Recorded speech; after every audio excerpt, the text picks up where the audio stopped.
नमस्कार दोस्तों, आज हम बात करेंगे आयन एक्सचेंज के स्टॉक की। आज के वीडियो में हम इसका क्वार्टरली रिजल्ट, साथ ही में बेसिक डिटेल्स, उसके बाद न्यू होल्डिंग यानी न्यू शेयर होल्डिंग और सबसे इम्पोर्टेंट चार्ट एनालिसिस और इसके एडिशनल इन्फॉर्मेशन को समझेंगे।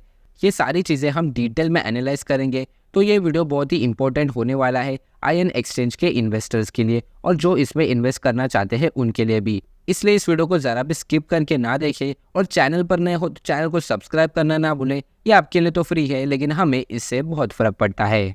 पहले बात कर लेते हैं इसके क्वार्टरली रिजल्ट की, जो कि हाल ही में ही अनाउंस हुआ है। दिसंबर 2022 में इसका जो सेल्स था वो 512 करोड़ के करीब था। मार्च में यही सेल्स हमें बढ़ते हुए देखने मिला, जो कि था अराउंड 647 करोड़। हाल ही के टाइम में ये सबसे बड़ा सेल्स था कंपनी का। जून में कंपनी ने 479 करोड़ के सेल्स को जनरेट किया था। उसके बाद सितंबर में 533 करोड़ और इस लेटेस्ट क्वार्टर में यानी दिसंबर 2023 में कंपनी का जो सेल्स है वो है अराउंड 554 करोड़। तो कंपनी ने पिछले 3 क्वार्टर से अच्छा खासा ग्रोथ दिखाया है, लेकिन मार्च 2023 के क्वार्टर से ये सेल्स हमें कम ही होते हुए देखने मिल रहे हैं। क्वार्टर टू क्वार्टर बात करें तो ये अराउंड 2 to 3% का ग्रोथ है, और अगर ईयर ऑन ईयर की बात करें तो अराउंड 5 to 6% का ग्रोथ हमें इसके सेल्स में देखने मिल रहा है। अब बात कर लेते हैं इसके नेट प्रॉफिट की, जिसमें दिसंबर 2022 में इसका जो नेट प्रॉफिट है वो है अराउंड 48 करोड़।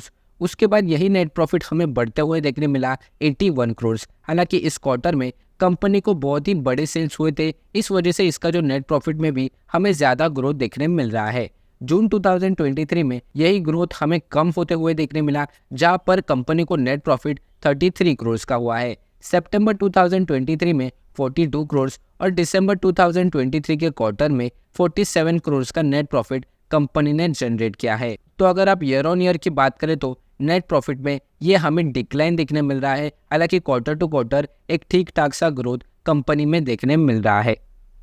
अब बात कर लेते हैं इसके बेसिक डिटेल्स की, जहां पर कंपनी का मार्केट कैप अभी 7000 करोड़ का है।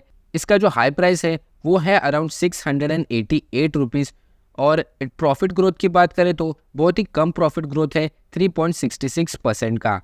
डेट टू इक्विटी रेशियो बहुत ही कम है, 0.11 का। आप इस स्टॉक को बिल्कुल ही डेट फ्री मान सकते हो, क्योंकि कंपनी के ऊपर कोई भी इंटरेस्ट का दबाव नहीं है। और अगर रिटर्न ऑन इक्विटी बात करें तो ठीक ठाक रिटर्न ऑन इक्विटी हमें देखने मिल रहा है 26.2%। डिविडेंड पे आउट 0% का है। कंपनी कोई भी डिविडेंड प्रोवाइड नहीं करती अपने इन्वेस्टर्स को। अब बात कर लेते हैं इसके शेयर होल्डिंग की, जिसमें सितंबर 2023 में इसकी जो होल्डिंग थी, प्रमोटर्स की होल्डिंग थी, वो थी अराउंड 26.76%।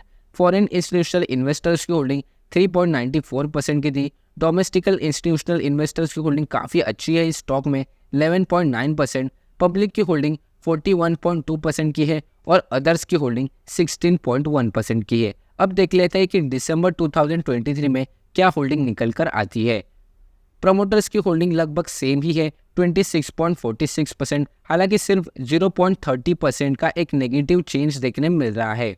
फॉरेन इंस्टीट्यूशनल इन्वेस्टर्स की होल्डिंग लगभग 2% से बढ़ गई है, जो कि है अराउंड 5.20%। डोमेस्टिकल इंस्टीट्यूशनल इन्वेस्टर्स की होल्डिंग सेम है। पब्लिक की होल्डिंग 40.2 है और अदर्स की होल्डिंग सेम ही देखने मिल रही है पिछले क्वार्टर से, जो कि है अराउंड 16.1% की। अब बात कर लेते हैं इसके चार्ट की, लेकिन उससे पहले एक जेंटल रिमाइंडर देना चाहूँगा, जो भी इन्फॉर्मेशन इस वीडियो में प्रोवाइड हो रही है वो सिर्फ मेरा पॉइंट ऑफ व्यू है। इन्वेस्ट करने से पहले अपने फाइनेंशियल एडवाइजर और खुद का एनालिसिस ज़रूर करें।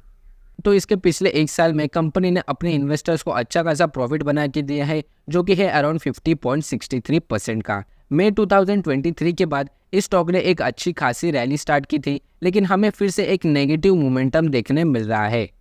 इसके अगर सपोर्ट की बात करें तो ये काफ़ी ज़्यादा इंपॉर्टेंट होने वाला है, जो कि है अराउंड 460 रुपीज़ का। ये सपोर्ट आप ज़रूर अपने चार्ट में मार्क कीजिए, क्योंकि ये सपोर्ट अगर ब्रेक होता है तो हमें इसमें एक बहुत बड़ी गिरावट देखने मिल सकती है। लेकिन फिर भी ये सपोर्ट ब्रेक होता है तो इसका जो अगला रेंज है वो है अराउंड 400 रुपीज़ के करीब। तो ये रेंज भी एज अ सपोर्ट ज़रूर एक्ट कर सकता है, इसलिए इस लेवल को ज़रूर मार्क कीजिए और अपनी इन्वेस्टिंग प्लानिंग कीजिए। इसके अगर प्रोस एंड कॉन्स की बात करें तो कंपनी का जो प्रॉफिट ग्रोथ है वो है अराउंड 37.4% CAGR पिछले 5 सालों में। कंपनी का जो रिटर्न ऑन इक्विटी है वो भी अच्छे से मेंटेन्ड है पिछले 3 सालों में 28.5% का।